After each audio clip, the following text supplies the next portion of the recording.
కానీ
ఆయనను విచారించి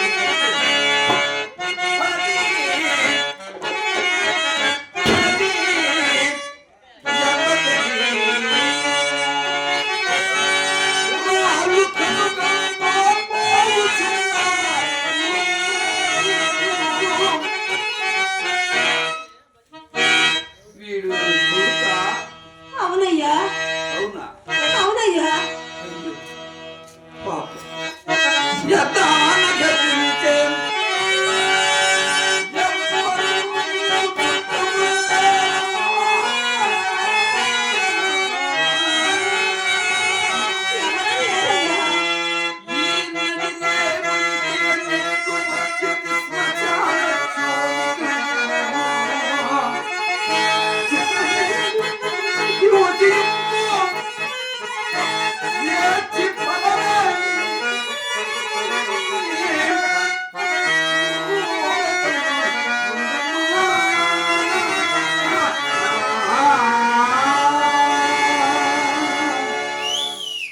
ఇప్పుడు మౌనం వహించినా లాభం లేదు. ఎట్లు మెల్లగా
సిద్ధుందు కాను వల్ల కాటి కావల కాయ సాహసం చేసి అర్ధరాత్రమున తోడు లేక ఈ కాటికి ఈ చరిత్ర మేము ఎరింగింపము వచ్చిన కష్టములను అనుభవింపక తీరవగదా. నా ధ్యాన చరిత్రము మీకు ఎంత ఏమని ఏమని విన్నవింపగలదయ్యా?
పేరు నా పేరు ఈ కాశీపురమున హంసనారి అందరయ్యా.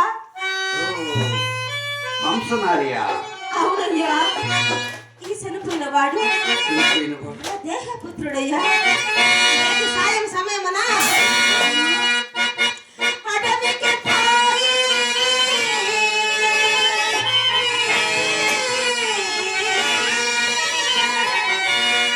అట్టలు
ఈ మానని చూసి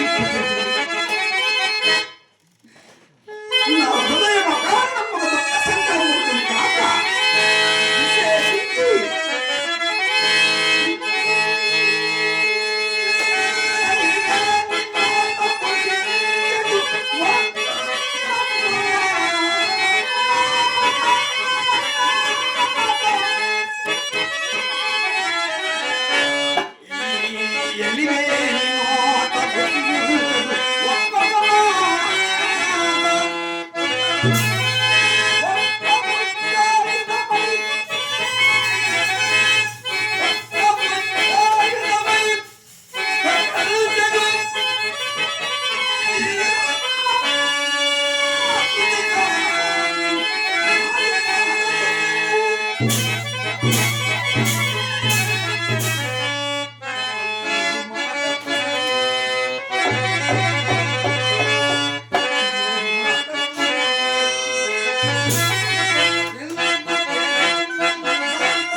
ఇక్కాంత కష్టోదంతం వెల్లయ్యం అన్న ప్రతిపిండునైన నాకే తగిలి వచ్చింది. చనిపోయిన వీడు వీడెవరైనా తెలియక నేను కీడు చేయించవలేదు. ఓ మానని అయ్యా, నీవెవరితోనైనా మాకేమో కానీ మా ఆజ్ఞ లేకుండా కాటికెట్లు వచ్చి నీ చరిత్రమేమో ఎరింగింపము, వచ్చిన కష్టములను అనుభవింపక తీరవు కదా. అయ్యా, శవదామం కూడా అక్కడ కావాలన్నట్టయ్యా. ఇచ్చటి కాటి చట్టములు బొత్తుగా గుర్తిరమ్ముకున్నవే. చుట్టములా ఎవరు కానీ రక్షింపవలసిన శవములు తెచ్చి ముందు మాకు చూపి చెల్లింపవలసిన సుంకము చెల్లించిన గాని దహన కార్యక్రమము పట్టింపు. నీవు మరి తెగుదలకు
నీవు పేదవాళ్ళవైన మాకేమి, భాగ్యవంతురాలవైన మాకేమి.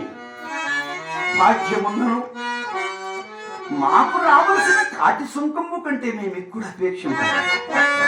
మాడవక్కయు పిండము దండురంబలు ఒక పాత్రయు మాకిచ్చిన గాని నేను ఈ శవమును దహింపనివ్వను. నన్ను కఠినాత్మకని ఎత్తినను సరే కులధర్మం వీటం వచ్చి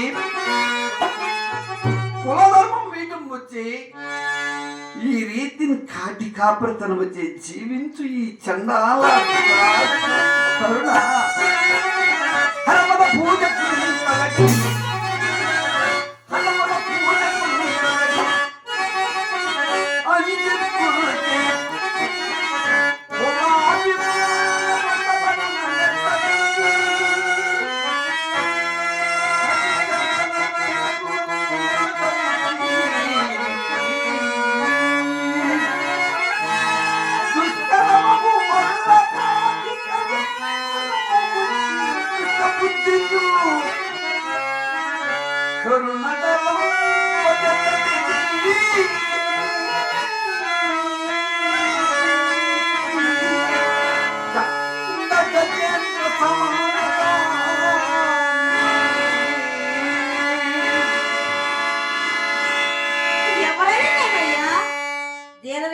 తప్పు కాదు కదా. తప్పో ఒప్పో మా కడ చెప్పకము. శవమును పారవేసి అయ్యో శాంతిపుడయ్యా. అయ్యో చక్రవర్తి కుమారుడు ఉండి నోచుకోకపోతే మా కుమారు నీ పారములకు నేను ఎంత నిలిపిస్తున్నాయ్యా. వీడెవడు రాజకుమారుడైనట్టు ఏపులనేది స్పష్టమవుతుంది. ఓ మాని, అయ్యా నీవు నిజమగానే రాజదేవేరి అయినచో మాకియ్యవలసిన కాటి సూక్ష్మం ఇక్కడ లేకుండా అయ్యా కాల వైద్యులు ఉత్తమ పనులు బాసి నేను ఇప్పుడు శరీరం మాత్రం ఇవ్వనున్నానయ్యా అని ఇది వరకే నిర్ణయించుకుంటున్నా.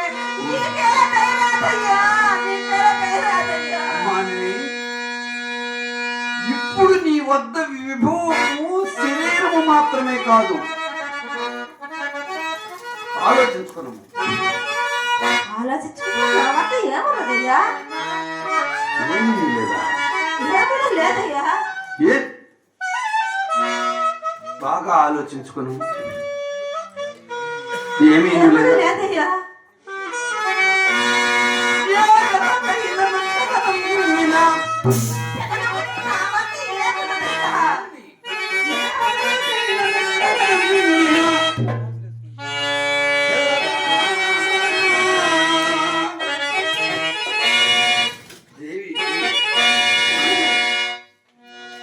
నీ వద్ద ఏమీ లేదా? మేము అసత్యం ఆడుతుంటమా ఏమి? నీవు నిజముగా నీ పని సిగ్గుగా ఉన్నావే.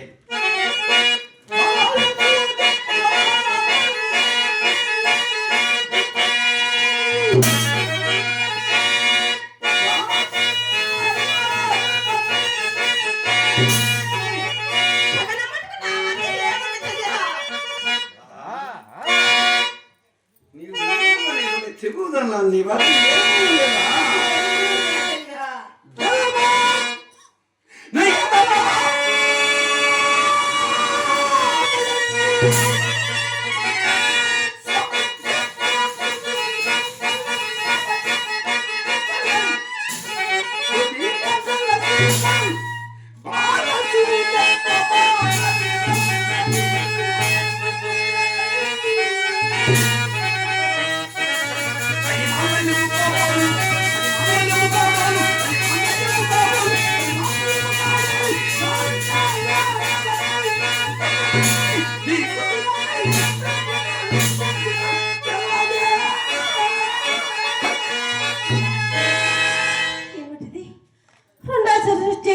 వశిష్ఠ మహర్షి ప్రభావపచే నా బతికిందక్క అన్యులకు గోచరించిన నా మంగళ శస్త్రము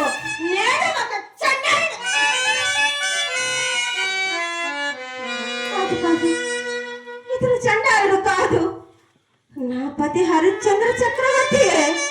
ನಾಥ ನಾಥ ಏನು ನಾಥ, ಈ ಜೀವಿತ ಚಂದ್ರಮತಿ ಸ್ವಾಮಿ, ಚಂದ್ರಮತಿ ನಾಥ ನಾಥ.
దరసాని కడికి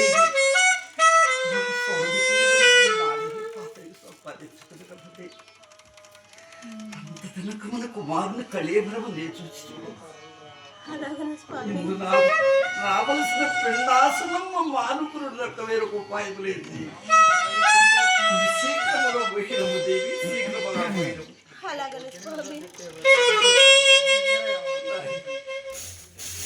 నీకు ఆకార సత్వం ఎక్కడ దాపరించిన రా కొడుక.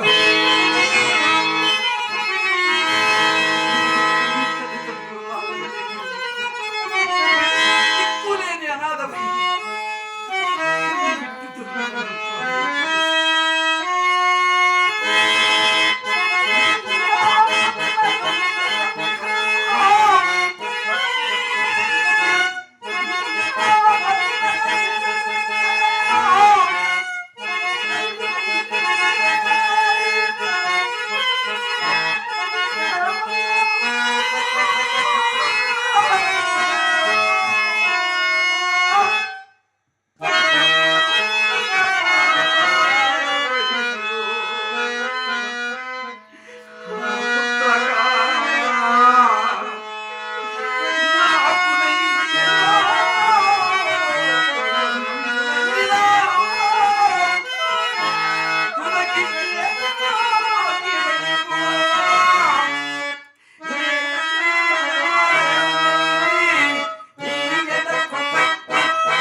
ఈమె శిశువంతుని ఈమె శిరసు ఖండించమని రాజు ఆజ్ఞ. అయ్యా ఇదిగో ఖడ్గం. ఎక్కడ ఆ శిశువంతి? ఆమె ఈమె? అవును. అయ్యా ఈమె చంద్రమతి అయ్యా. మీరు నేరస్తాపము ఎందుకు పొరపాటు పడలేదగా తిన్నగా ఆలోచించుకుని. చంద్రమతో మరేమో మాకు తెలియదు. రాజాజ్ఞ పాటించము, ఆమె శిరసు ఖండించము. ఇదిగో ఖడ్గము. దేవి నాథా, నీవు శిశువంతి లేదు నాథా, ఎట్లు? అట్లు మీసే సెలవందుకొని పోవచ్చుండా. దానిలో ఒక పారచము నా కాలికి తగిలినది. అంతటా మోతి చెల్లి అది మన లోహిదాస కళ్యాణ పరమగా పరిగెత్తుతున్న చూడగా ఈమెకి ఇంకా వాళ్ళే నన్ను బరుడు చోటుకు వచ్చి వాసిని రూపాయల రాజకుమారిని ఏలో చంపుతామని నగల మూట నా ఒడిలో వేసి దొంగ చిక్కిన నన్ను రాజకీయ ఈడ్చుకుని పోగా పుత్ర దుఃఖముతో ఉన్న కాశీ మహారాజు నా తల ఖండించమని ఆజ్ఞాపించినాడు స్వామి. ఇదే నా నిందకమూలం.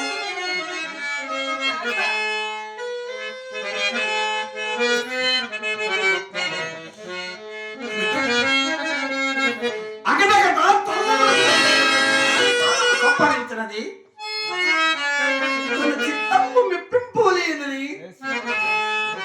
సేవకులు ఎవరిపైనను నేను ఆరోపించినతోనది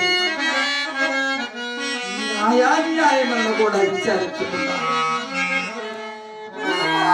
సాపాదులుగా చేసి శిక్షించుకున్నాను.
నా నాటకమును నా భార్య వధా విధానముతో ముగినను.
గెలుచును నేనే ఓడుతని.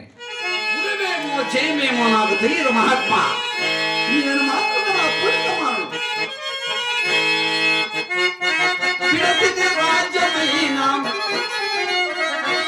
విడచితే రాజ్యమైనా సర్వమంతమైనా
హరిశ్చంద్ర ఆగాదము. నీ సత్యమునకు మెచ్చి పార్వతీ పరమేశ్వరులు ప్రత్యక్షమైన రయ నీ కుమారుణ్ణి సజీవుడిగా చేశారు.